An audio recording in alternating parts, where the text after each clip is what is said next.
apabila kita menyembahnya dengan ketentuan yang terdapat di dalam Al-Quran dan Sunnah, kita akan digolongkan orang-orang yang bertakwa, orang-orang yang muttaqin.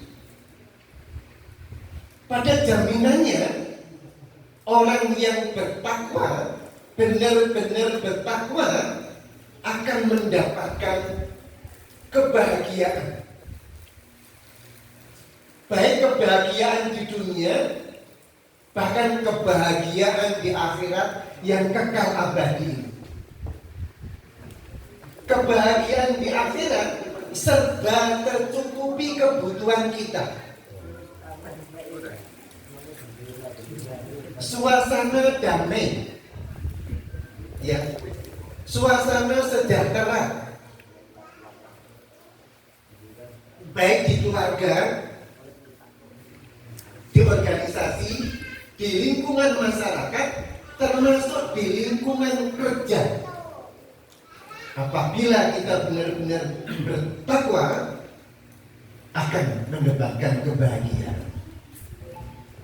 Akan mendapatkan kebahagiaan. Nah, caranya bagaimana supaya kita menjadi orang yang bertakwa? Caranya adalah mendekatkan diri kepada Allah. Ya, mendekatkan diri kepada Allah.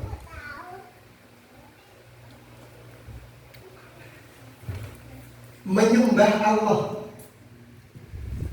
Cara mendekatkan diri dan menyembah Allah, yang pertama adalah mendirikan sholat, mengerjakan sholat. Bapak-bapak dan ibu-ibu, yang jelas yang hadir ini adalah insya Allah sudah sholat, sudah mendirikan sholat. Mari tanya kepada diri kita yang sudah sholat itu, sudahkah sholat yang kita lakukan itu kita kerjakan dengan khusyuk? Sudahkah sholat yang kita kerjakan itu kita lakukan secara berjamaah?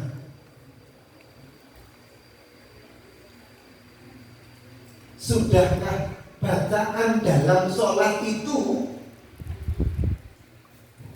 kita pahami makna yang terkandung? Ya, makna yang terkandung. Kalau kita membaca sholat, terus membaca bacaannya dan paham maknanya, maka insya Allah kita semakin khusyuk,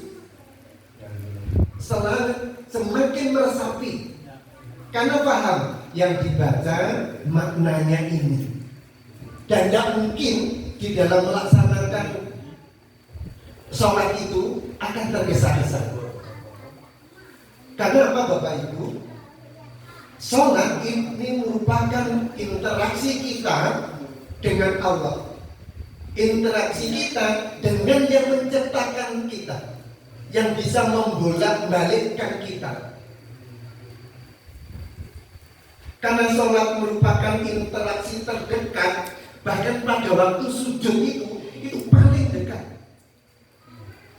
Mulai kita dianjurkan pada waktu kita sujud berlama-lama gitu ya.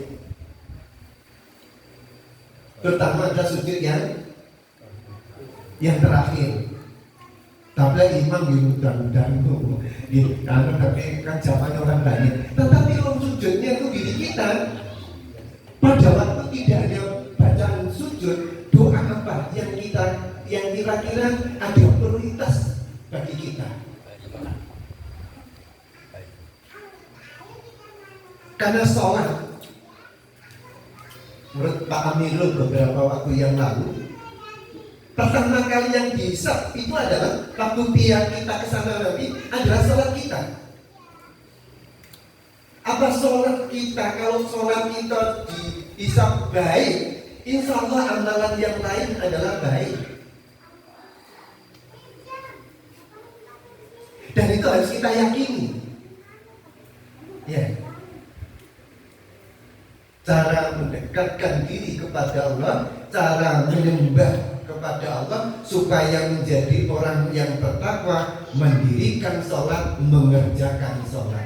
Di dalam mengerjakan sholat harus kita lakukan khusyuk, berjamaah, ya, termasuk memahami makna yang terkandung di dalamnya. Mari Bapak Ibu kita introspeksi diri. Yang bisa menilai diri kita, ya, yang bisa menilai diri kita. Kalau kita bermimpi nanti bahagia dunia, bahagia akhirat karena takwa tadi, ya kita berusaha itu.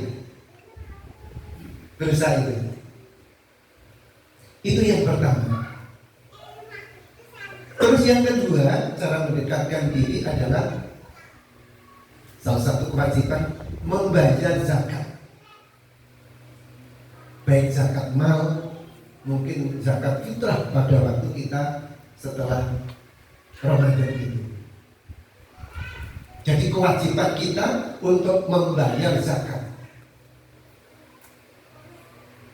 Kita yang kerja di AUM, kita yang kerja di PNS kan sudah dipotong nih 2,5% dari gaji yang diterima. Ya tidak hanya itu Bapak Ibu. Ya, itu kan langsung dipotong. Padahal di sekitar kita, mungkin AUM kita, ya, bangun masjid, bangun musola, bangun terus donatur, itu mari kita apa ya? Karena itu bukan kewajiban kita. Ya, itu merupakan bagian dari harta kita untuk itu. Untuk proposal masuk dan dia, untuk dan sebagainya. Dan mari kita sebagai pimpinan, ya, dan termasuk anggota, termasuk tadi berjamaah tadi, mari Bapak Ibu masjid kita, musola kita ramaikan. Kita ramaikan. Kemarin ada penegasan, Nak Putri neng ngomah sudah dipatahkan oleh Pak Jamal. Iya. Orang yang masjid salah ngomah ndelok TV. Terus putra-putranya doya-oya.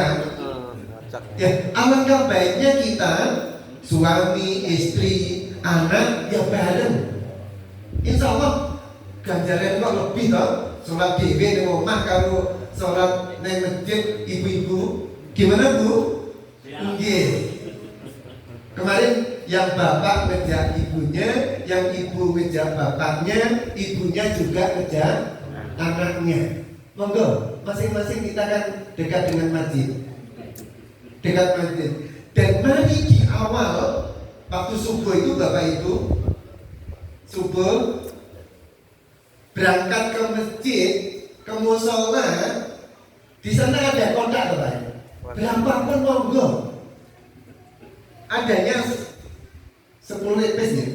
Masukkan itu sebagai pembuka rezeki kita. Masa 10 lepes kan dia. Insya Allah kita akan dimudahkan, akan diganti yang luar biasa ini.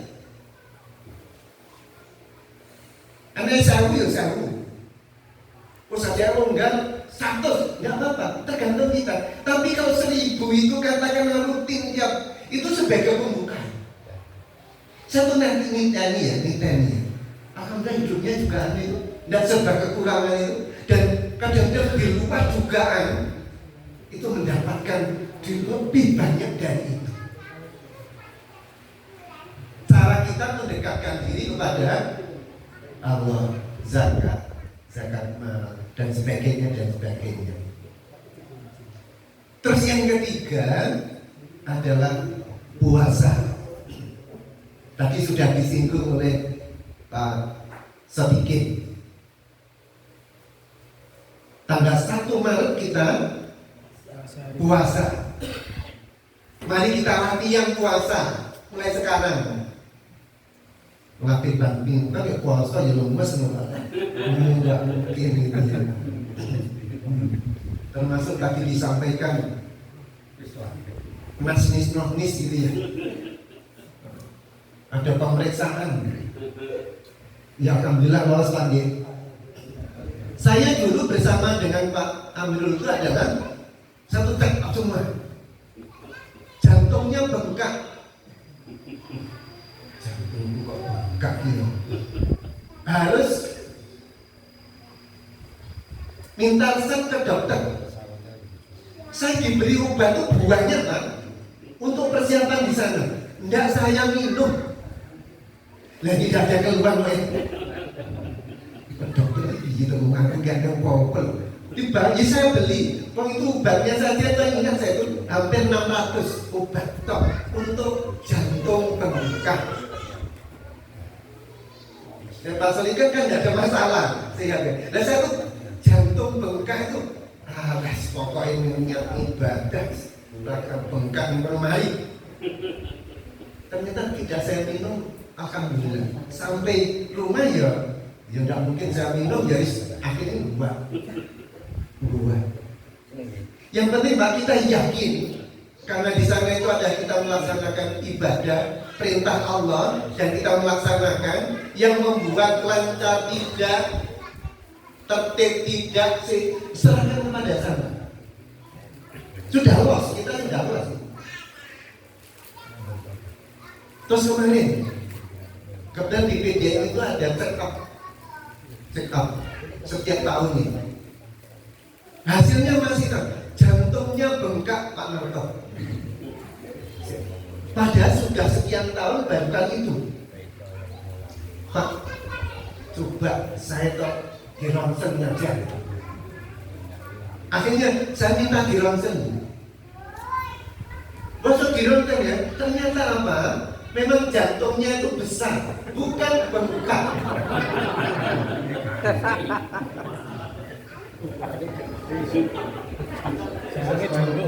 Ada keterangannya Bu Dian, ada keterangan itu. Kalau jantungnya bengkak, Pak saya periksa apa ronsen. Belum, dari jantung. Akhir 2024 kemarin. Saya minta dia, ternyata apa ya? Karena jantungnya itu memang besar.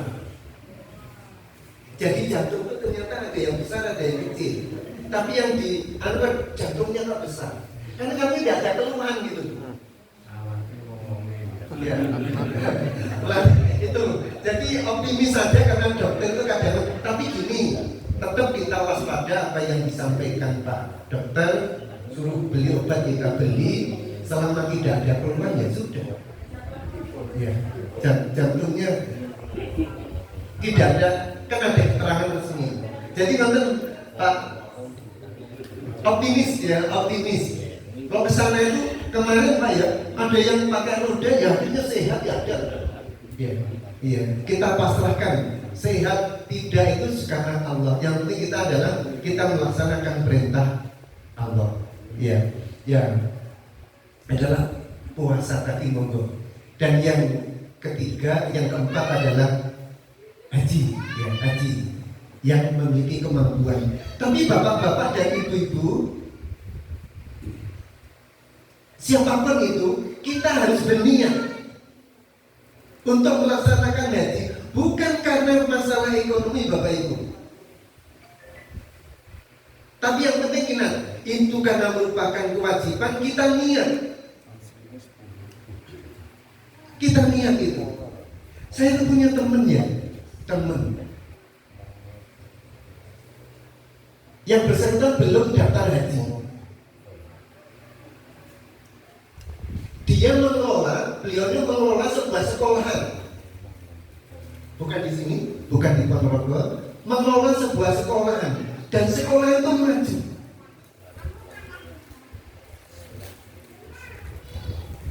Secara kebetulan pejabat itu ada sekolah maju, pejabat dari Jakarta itu mampir di situ, menyatakan atau melihat secara langsung Apa bener maju? Ternyata maju Bapak Ibu. Padahal menteri yang datang itu adalah yang menentukan berangkat tidaknya. Punya kewenangan. Direkom Sam Jakarta, direkom tolong ke departemen kabupaten nama ini semuanya sudah dicukupi. Padahal tinggal berapa hari berangkat? Nggak 15 hari atau berapa ya?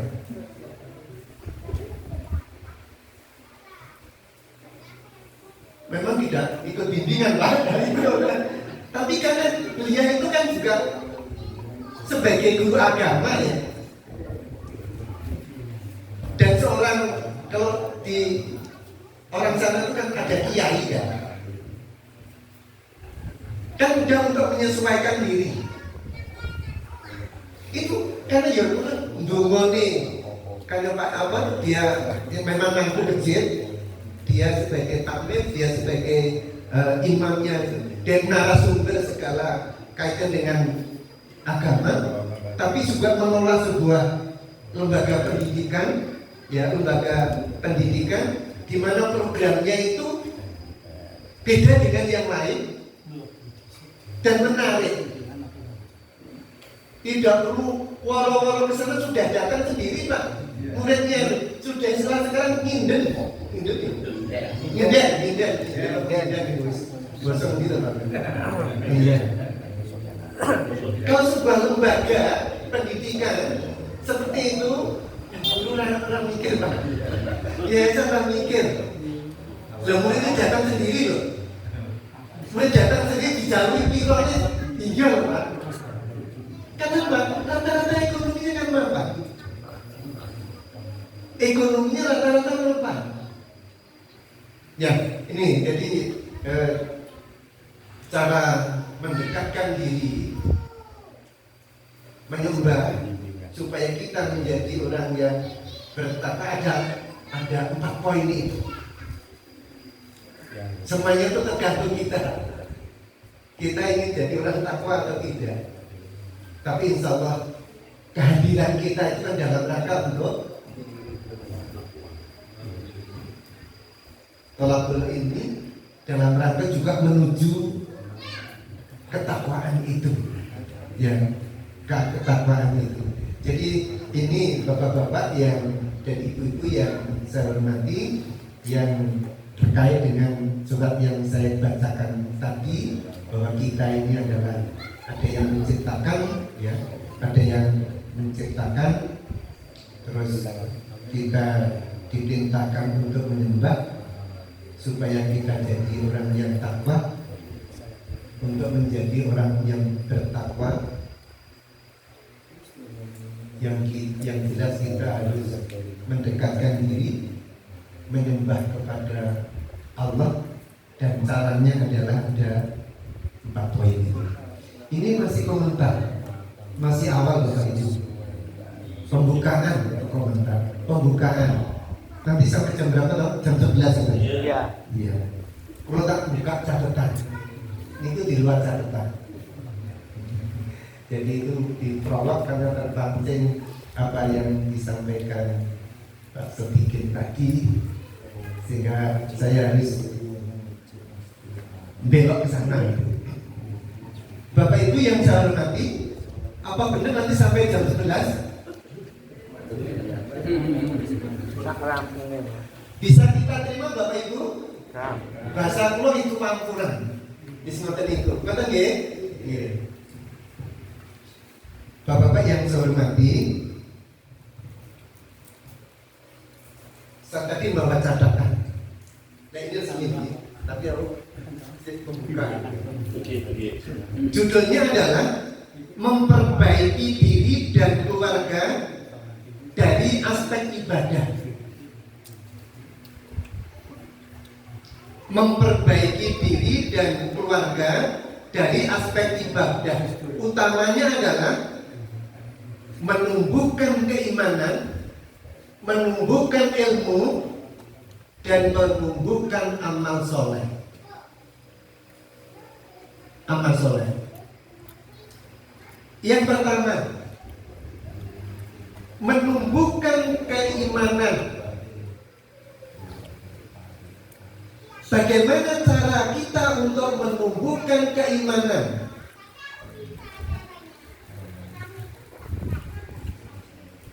Kepada diri kita ini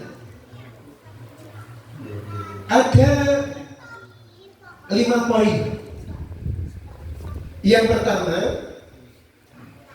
mempelajari, memahami, menghayati, dan mengimplementasikan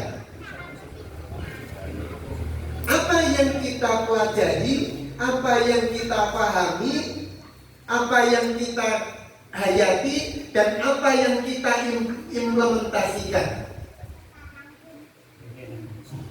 tentang agama. Karena agama kita adalah agama Islam.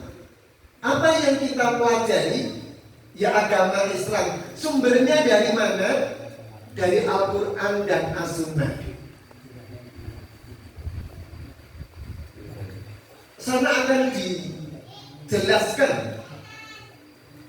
Seperti saya tadi menyampaikan satu ayat tadi, sumbernya dari Al-Quran. Kita paham bahwa apa? Oh, kita itu ada yang menciptakan tadi. Ya. Oh, kita ternyata diperintahkan untuk menyembah supaya jadi orang yang takwa. Jadi yang pertama adalah mempelajari, memahami, menghayati, mengimplementasikan ajaran-ajaran agama Islam sesuai dengan kemampuan kita, sesuai dengan profesi kita, sesuai dengan latar belakang kita. Ada yang pendidikan, ada yang jalur ekonomi, ada petani. Itu di dalam Al-Quran ada, di dalam hadis ada, untuk menguatkan sesuai dengan profesi kita. Yang kedua adalah berdoa. Yang jelas Bapak, Ibu, Saudara punya cita-cita, punya mimpi besar.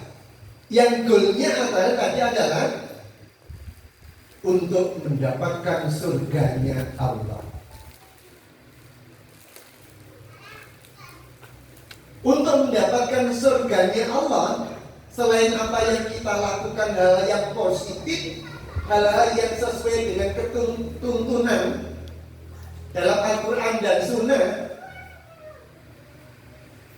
kita setelah sholat biasanya kan tidak ketinggalan berdoa satu jagat.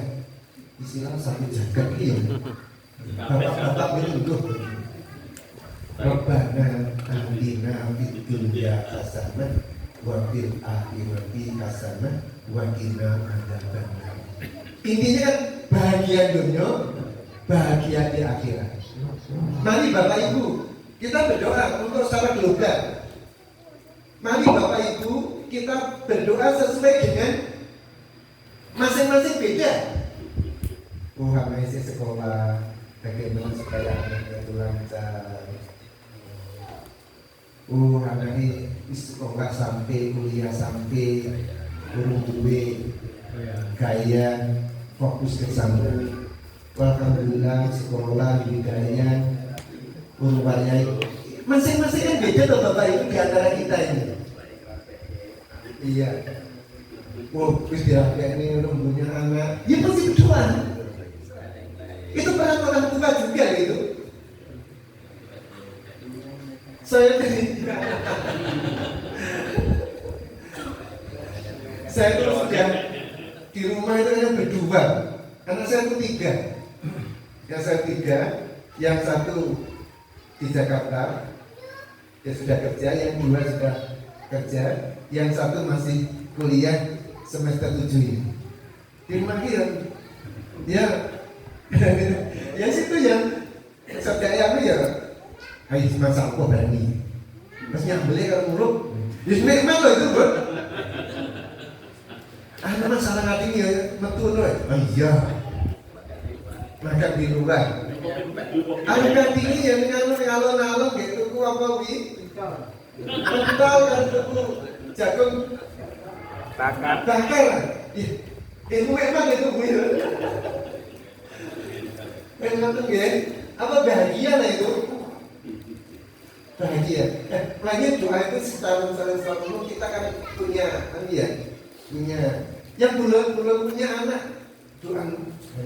Yang masing-masing punya. Dan itu kita harus meminta belum kapan kan? Kok tidak minta? Terus yang ketiga adalah menghadiri majelis ilmu. Kados sultan nika Bapak.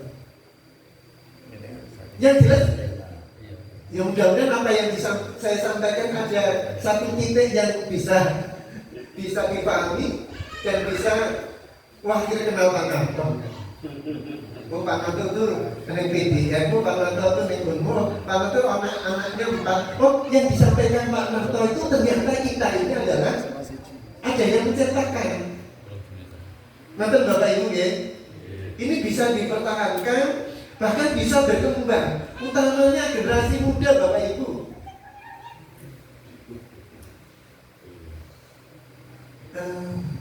Ada satu daerah Bapak Ibu, di situ pusatnya Muhammadiyah dan tidak saya sebutkan di Ponorogo. Sekarang kadernya habis Bapak Ibu, hanya tukang-tukang aja. Mudah-mudahan di sini tidak seperti itu. Dilalah anak ibu ya sekolahnya Muhammadiyah, aktif di Muhammadiyah, ya sekolah daerah menetap di sana, berjuangnya di sana. Tapi tempat waktu penyemaian itu, ya, ini saya amati ada satu daerah kadernya sulit. Dulu ada masjid itu adalah pusatnya kegiatan, pusatnya jamaah. Sekarang sudah sepi kok. Ya, mudah-mudahan ini tantangan bagi kita, monggo Bapak Ibu sebagai pimpinan cabang, pimpinan RT Indonesia Muhammadiyah, mari persikatan kita itu ya semakin hari semakin bertambah. Yang dulunya kemarin hanya 5 ranting awalnya, alhamdulillah tambah 1 ranting. Ya, ini ada terontong-terontong ada 1 ranting. Segera Bapak Ibu, syaratnya panjang itu kan? Syaratnya benar kan? 5 orang sudah bisa kok. Dan bisa berani mengibarkan bendera. Iya, monggo dari teman-teman. Jadi majelis monggo Bapak Ibu. Yang keempat adalah bergaul dengan orang yang soleh, bergaul dengan orang-orang yang baik. Ini orang-orang yang baik niatnya ikut pengajian dalam rangka untuk menuntut ilmu. Ya, termasuk Bapak Ibu bergaul dengan orang baik ya, itu memang kita harus pelah. Tidak hanya Bapak Ibu bergaul dengan orang baik, tapi anak-anak kita perlu juga kita pantau. Ya, bagaimana temannya, lingkungannya bagaimana. Termasuk ke depan Bapak Ibu, lek isoli duwe mantu itu Muhammadiyah, di dalam rumah ini dekat masjid. Wah itu. Atau mungkin tidak dekat masjid, tapi Muhammadiyah mendirikan masjid atau musola ala Muhammadiyah. Wah luar biasa ini. Monggo bergaul dengan orang baik. Dan yang kelima adalah bersyukur.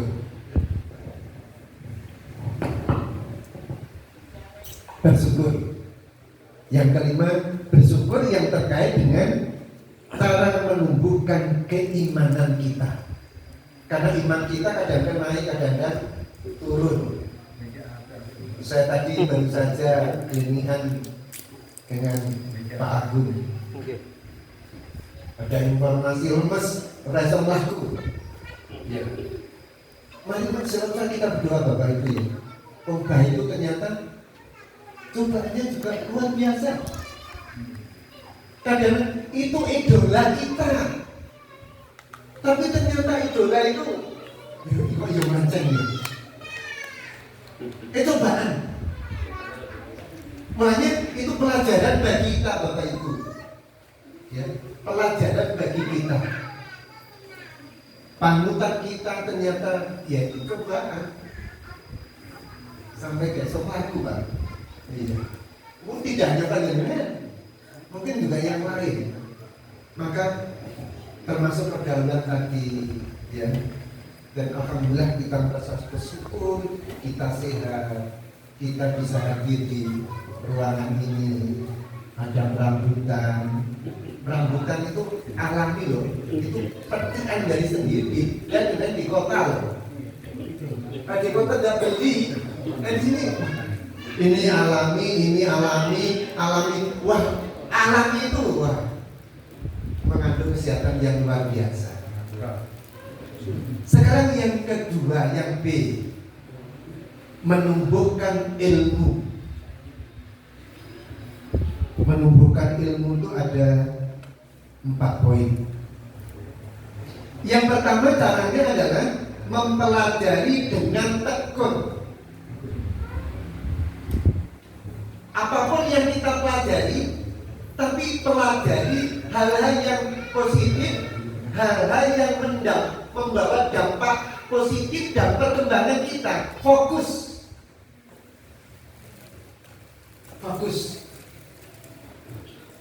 Ingin jadi guru yang mempelajari ilmu keguruan. Sudah mempelajari ilmu keguruan, mata pelajaran apa yang diamanatkan oleh kepala sekolah kepada dirinya yang dipelajari. Panggilan guru itu tak ganti.